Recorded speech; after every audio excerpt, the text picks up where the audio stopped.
Huwag na huwag kang kukuha ng life insurance hanggat hindi mo pa alam ang tatlong bagay na to. Bakit? Kasi baka masayang lang ang pera mo. Or worst, baka magsisi ka lang din sa huli. First, anong klaseng life insurance ba ang babagay sa'yo? So, maraming options. So gusto mo ba 10 years to pay lang? 5 years? 20 years to pay? Pay up to age 65? Gusto mo ba plain life insurance? Gusto mo ba may halong critical illness, may health card, may savings? So ano bang gusto mo? Basta tandaan mo, wag na wag kang kukuha ng life insurance policy nang hindi mo naiintindihan. Sa dami ng insurance options, nahati lang talaga siya into 4. So, pwedeng ang pagkuha mo ng plan ay dahil sa life insurance, so in case of death to replace your income, health insurance or critical illness coverage. Gusto mo ba mag-save for your child's education or mag-save for your retirement? Second, magkano ba talaga ang kailangan mong coverage?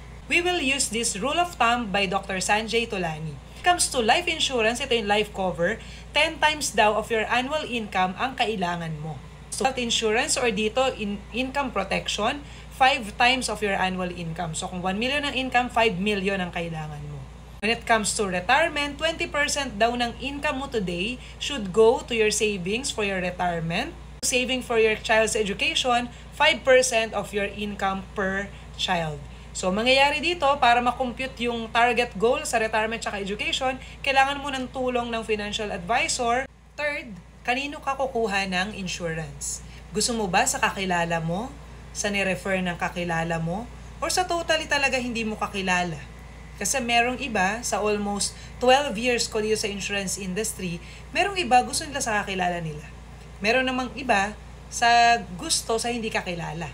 Kasi nga, you will share other personal information when it comes to your finances. Yung iba, ayaw nila yun i-share sa mga kakilala nila.